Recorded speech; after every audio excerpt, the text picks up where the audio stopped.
today to celebrate the wonderful life of Mary. Laura, Renee and I will share some lovely memories and thoughts and experiences that we all as a family have shared with her today. So Mary Manchurian was born on the 15th of May in 1928 in Nicosia, Cyprus. Mary was fourth of 8 children, to Julie and Levon.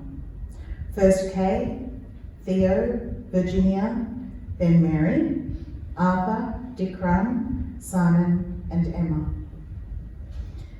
Mary's larger-than-life personality shone early.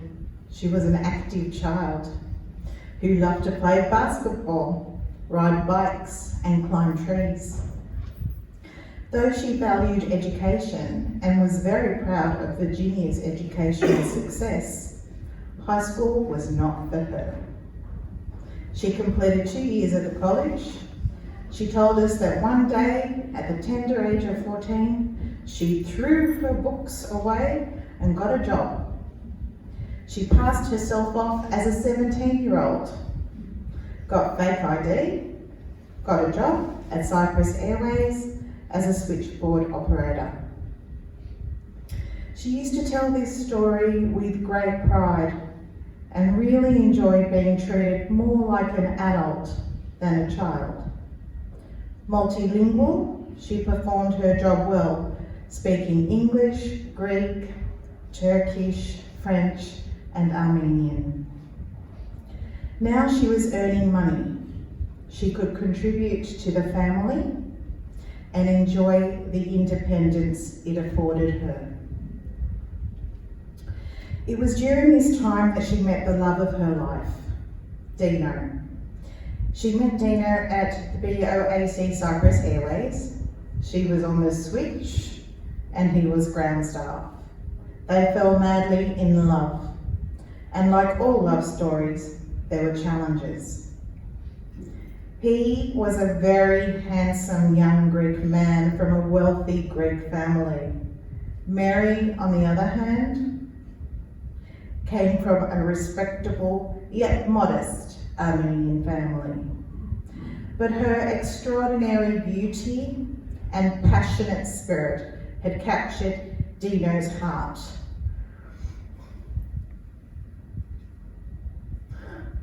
That he was unable to tame. They courted for some time, but Mary was restless and wanted to pursue a better life for herself. With Theo and Alpha already in Australia, she and Kay joined them in 1954. Kay and Mary first settled in Ithaca Road, Elizabeth Bay. Missing Mary, Dino would visit the Manchurian household in Nicosia more and more frequently. Finally, Dio asked Levon for permission to marry Mary. Knowing they were crazy in love for each other, Levon agreed. Also during this time, the Christodoulides and Manchurian families became quite close. And so Dino left Cyprus to be with his love in Australia. A new life together, Mary and Dino got married at St John's Church, Darlinghurst. She became, as we all know, Mary Christodoulides. Dino's father sent the newlywed couple a wedding present, a lovely present, enough money to buy or make a deposit for a large 3-bedroom apartment at 3/2 Roslyn Gardens in Elizabeth Bay. But unfortunately, Dino's father unexpectedly passed away, so the newlyweds packed up and went back to Cyprus. Dino helped with the funeral arrangements and bereaved his father, with his mother and 2 brothers. Mary and Dino lived in the Christodoulides household.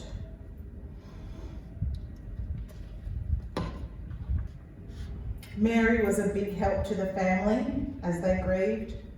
She put order back into the household. She and Dino brought the house back to its former glory. Spending approximately 12 months overseas, Laura was born there, and the newlyweds returned to Sydney with their prized month-old baby. Their life in Elizabeth Bay was busy. Eventually, the parents and all the siblings were living in Sydney. Most of them were living with Mary and Dino in an extended family setup. Mary and Nana looked after Laura and Grandpa. Kay and Simon lived there too. Emma would stay at weekends during her nursing training. They contributed and helped each other out. Mary predominantly cleaned, washed and cooked for everyone whilst looking after Laura with Nana's assistance. Mary and Nana worked hand in hand washing. To do the washing, she had to walk up 4 stories, lugging up the sheets and using the old boiler. Mary could even make a bed while smoking. She liked her makeup, her blue eyeliner, her perfectly filed nails and painted plum nail polish. It was a great time for family, new home, new country with many new faces. Parties, drinks, family gatherings, connecting with other Armenian families and making new friends with new migrants from all over the world. Mary embraced everyone. She loved her family around her and as many friends as she could fit around the dining table. They were very special and loved to go to Dino's office parties too. Mary loved the nightlife, clubbing. She and Dino would get dressed up to the nines. Kay's connections with Surrey Hills fashion designers and houses provided them with opportunities to mix with the who's who in Sydney. Regulars at Checkers. Of course, Mary shone on these occasions, as you can see over there. Laura remembers how Dino would look so proud when Mary was dressed up. She was super chic, super beautiful, and super glamorous. On the dance floor, she attracted attention from all corners of the room. Never one to shy away from attention, Mary filled the space with elegant precision. With her beehive updo and her killer high cheekbones carving out the space on the dance floor. She was happiest. Admirers galore, but Dino was the greatest admirer and envied by the competition in the room. Mary and Dino and the family loved to explore Sydney and its greater regions. The greatest joys were going on picnics, to Bobbin Head, Bulli, Gerringong, all around the picnic areas. Packing up olives, onions, boiled eggs, chicken, bidet, hummus in the orange Tupperwares. Mary, Dino and Laura would go on holidays to Terrigal's Florida Inn and the Gold Coast and Melbourne to visit Dino's relations. Dino's death. She fell completely to pieces. Picking herself up about 6 months later, she said, enough. She started her business with Lucy in 1971, the laundromat. After a long and difficult period of mourning, she decided a laundromat would be a good prospect for her. So before she started the business, she approached a laundromat in Woollahra to get experience. She learned all the tools of the trade. Because Simon, Kay, Lucy and Nana moved to Coogee, Mary wanted to be close. We all know the family was everything to her. Lucy, whilst working at the army barracks, spotted a house across the road with a shop front that was not for sale and suggested to Mary to check it out. In typical Mary style, she knocked on the door and made them an offer. Not long afterwards, it was accepted, so she and Laura moved in. Even better, there was a tenant in the back providing extra income. She ran the shop from 1971 and finished up in around 1995. She was around the tender age of 70. During this time, she worked in partnership with Lucy, Simon, and Emma. Retirement? No way. After 6 months, she became bored and decided that she had more to give. So she decided to do some voluntary work as a pink lady at the Prince of Wales Hospital. It was during this time that a Greek professor at the hospital asked Mary if she would be interested in looking after his dementia wife at his home. So she began working for the Greek welfare community.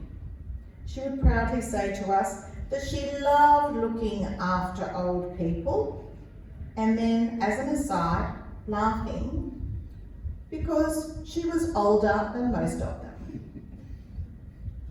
Of course, looking after aged people meant that she was supposed to have some qualifications. Mary had none. She had bluffed her way through, but eventually she had to prove she was qualified. So she was sent to Canberra to get her training in 1996. She passed and graduated. Oh, as she would say, she felt on top of the world. Later, she celebrated at the Armenian restaurant, dancing on the table, wearing her made-up graduation regalia, balancing her diploma in one hand and throwing shoes and plastic water bottles with the other. Auntie Kay looking on less than impressed. She was, as Auntie Lucy used to say, a classic. And you know, there is so much more I could have written. As you all know, Auntie Mary had a larger than life. She was larger than life, and she lived a long and big life. But these are some special memories. Crossing herself after she put her seatbelt on in the car, I began doing this too.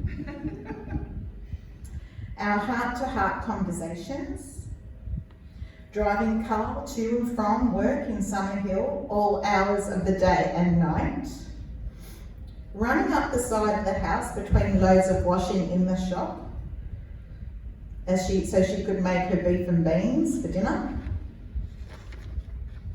Our daily pickup of the $2 bag of oranges up on Belmore Road, stopping traffic and causing havoc like it was nothing. Howard's parents marvelling at the way the Coles car park would open the boom gates for Auntie and them without payment. Walking into a shop completely bypassing the shop assistant and demanding to see the manager. Our trip to Europe with Carl, Laura, Renee to visit Auntie Virginia and the family in 1991. Watching ABC 7:30 report with her and admiring Andrew Ollie. Her forceful nature, she really gave her index finger a workout, especially when talking politics. Her confidence and authority, anything is possible attitude. Why not, she used to say. So may she rest in peace. Now Laura and then Renee will share some special memories.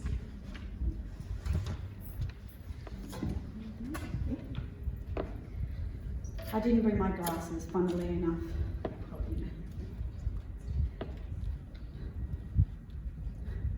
I know, it's hard, isn't it? Some words to describe Mary. Somewhat like her star sign, the Taurus, you think of red, strong, disarming, foreboding, entertaining, being unpredictable, flamboyant and stubborn. Mary was the noise to my silence. She lived by a strong moral code. Haven't I got the right? She loved her family, never tiring of their company. and gaining comfort from their presence. She felt the most secure being in their company.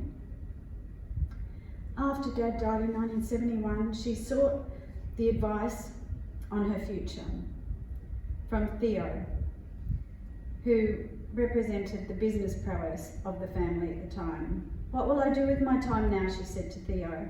And he responded, "What are you good at?"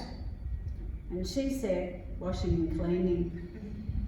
The rest is history. Of course, eventually, this encompassed her beloved siblings, Simon, Lucy and Emma.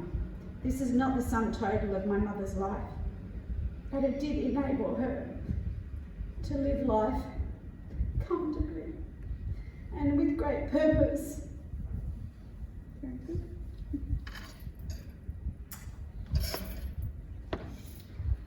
Some quotes from my nan. "Darling, light me a cigarette." "Salmon for dinner, get some fluid, McEnvoy Street," while slapping me. "I don't like what you're doing, Bene." "Als wat's headed Allah," Leo's very favourite quote from Big Nan. "I like a nice drama with no bomb. It's true, is Greek word," that she screamed in the cinema at my big fat Greek wedding. I remember the fondness my nan and I had for each other. She would pick me up from school and take me to Scandal's coffee lounge. She would order a cappuccino and I would have a fruit salad and milkshake. We went visiting all of her Greek girlfriends, where I would sit quietly listening to them speak and laugh, never really understanding in detail, but my social learning began in these plastic-wrapped TV rooms with Greek soap operas and small, strong coffees. I didn't have to understand to know my nan was having a good time. She was so confident and full of energy. When I waked in the morning, if I'd slept there, I would find her in her bra, skipping in the backyard. She was rarely still, always busy with something. Cooking for her family, making Turkish coffee to have in the small stools in the laundromat, making her deliveries in her brown Cressida. I don't have to look too far to understand how my mother and I became such strong, fierce, independent ladies. Mary. She was a true character in her matching tracksuits, often paired with arms of gold and sometimes a fur coat. In this outfit, going to the bank and walking to the front of the queue, demanding that she be served first, as she declared, "I have a lot of money in this bank, excuse me." I could write endless paragraphs of entertaining situations. Somewhere at the time I was embarrassed or frustrated with the larger-than-life character that my grandmother was. But to end, all that needs to be said is how absolutely lucky I felt to have a woman like her shape an influence. Well done. Well done. Thank you.